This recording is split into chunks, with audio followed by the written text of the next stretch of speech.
보험지식 저장소의 최민수입니다.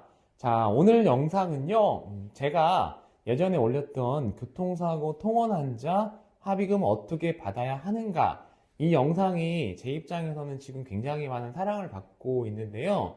물론 조회수가 굉장히 잘 나오시는 다른 교통사고 전문 방송인 분들에 비하면 아무것도 아니겠지만, 저는 지금 시작한 지 오래되지 않았고 또 구독자가 많지 않은 입장이기 때문에 저한테는 굉장히 감사한 영상이고요. 아무튼 그 영상이 조회수가 이렇게 좀 나오다 보니까 저한테 개인적으로 문의를 주시는 분들이 계세요.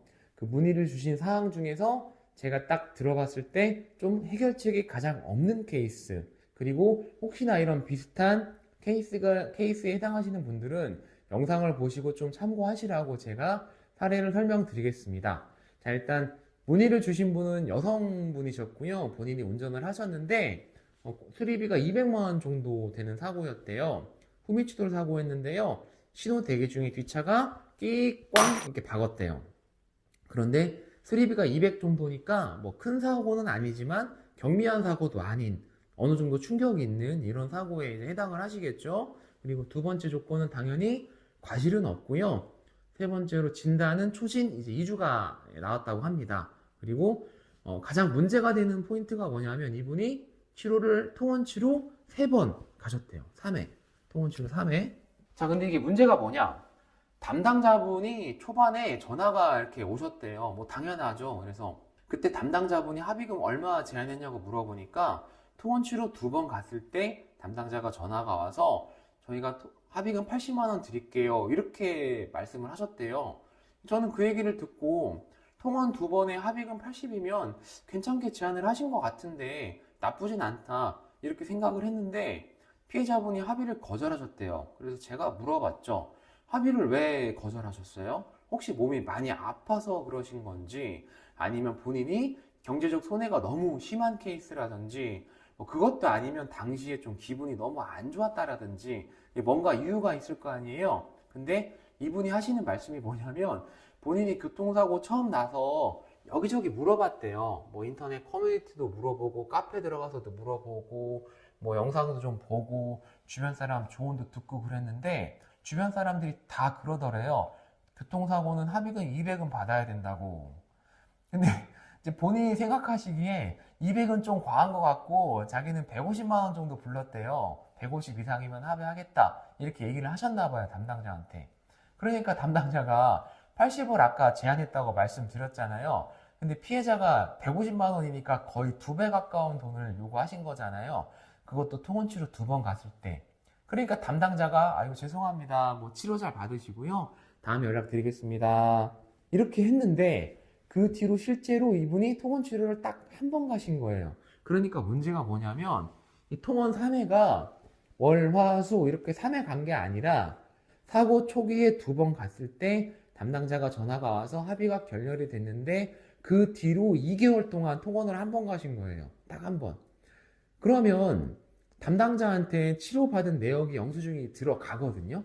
건강보험 심사평가원을 통해서 담당자는 피해자분들이 치료를 어떻게 다니고 있는지 파악은 돼요. 물론 실시간으로는 파악이 안 돼요. 치료 내역이 바로바로 들어오지 않고 보통 2, 3주 정도 걸리니까.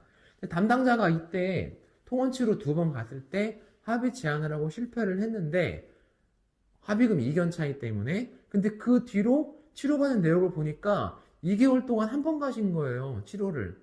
그러면 담당자가 할 말이 없잖아요. 전화할 수가 없어요. 전화해서 할 말이 없거든요. 무슨 말을 하겠어요? 선생님, 그때 80만 원 저희가 드리기로 했는데 지금 보니까 통원치료 3번 가셨네요? 80만 원 어림도 없겠습니다. 이렇게 말을 할까요? 이건 싸우자는 얘기잖아요. 그러니까 담당자가 할 말이 없어서 전화가 일단 안 오는 거예요. 할 말이 없어서. 그리고 내버려둬도 치료를 받을 만한 피해자가 아니니까 굳이 담당자가 서둘러서 합의해야 될 이유가 하나도 없는 거예요. 다만 자기가 신경 써야 할 미결이 하나 늘었다 정도. 그러니까 여러분들이 교통사고가 났을 때 주변 사람 조언 듣는 거, 많이 활성화된 카페에 들어가서 물어보는 거 다 좋습니다. 참고를 하셔야죠. 공부를 많이 하면 그만큼 손해 안 볼 수 있고요. 담당자랑 대화를 할 때 조금이라도 주도적으로 대화를 이끌어 나갈 수 있기는 해요. 하지만 주변 사람 얘기만 들으시고 그 금액이 마치 나도 받을 수 있는 것인 마냥 생각하시면 안 됩니다. 그럼 또 어떤 분들이 이러시겠죠. 혹시라도 이 영상을 보시고 나도 통원 치료 몇 번 안 가고 합의금 200 받았는데 뭐 이런 분이 계실 수가 있어요. 그런데 상황이 좀 다를 수 있잖아요. 예를 들어 그분이 차대 인사고, 그러니까 차대차가 아니라 차가 사람을 쳤다든지, 아니면 차대 오토바이 사고, 오토바이 넘어지면 엄청 아파요, 여러분. 안 넘어져 보셨죠? 진짜 아픕니다. 날아가면요, 온몸이 다 아파요. 아무튼 그런 사고일 수도 있고, 아니면 그분이 연봉이 좀 남다르시거나 뭐 1인 사업자 하시거나 담당자가 내버려 뒀을 때 도저히 안 되겠다 싶은 사람이거나 뭐 여러 가지 케이스가 있겠죠. 아니면 수리비가 한 1,000만 원 나왔다든지. 그러니까 이 사람이 합의금을 받게 된 그 과정과 결과가 이 사람이 똑같지가 않은데, 인터넷 가서 보니까 교통사고 합의금은 200만 원은 받을 수 있다더라, 최소. 이런 얘기를 들으시고 그 상황을 나한테도 대입을 해서 나도 200만 원 받아야지 하시면 건이 이렇게 꼬인다는 거예요. 꼬이고 나서 물어봐봐야 방법이 없는 거예요. 차라리 처음부터 본인의 상황을 물어보시든지 하는 게 훨씬 좋거든요. 교통사고 합의에는 여러 가지 요소가 생각보다 많이 들어가요. 합의금 200 받을 수 있죠. 소득이 높고 본인이 통원치료를 열심히 받으시고, 아니면 입원을 하시고 입원하자마자 적극적으로 합의금 조율을 하시든지 여러 가지 방법이 있는데, 그런 방법 하나도 택일하지 않고 이렇게 그냥 인터넷에서 하는 말만 믿고 합의금 그냥 본인 생각에 받을 수 있는 금액을 불렀다가 망해버린 케이스가 이런 케이스입니다. 그러니까 혹시라도 영상을 보신 분들이 나도 이런 상황인데 어떡하지? 하는 분도 계실 거고요. 지금 교통사고 난 지 얼마 안 돼서 영상을 보시게 된 분도 있을 거예요.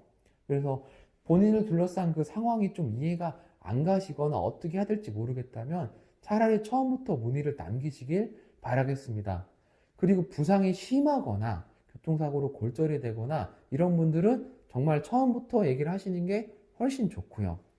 자, 아무튼 오늘은 제가 이렇게 교통사고, 남의 말만 믿고 건이 꼬여버린 케이스에 대해서 설명을 드렸고요. 이것도 통원 환자 합의 요령에 해당하는 한 가지 사례가 되겠죠.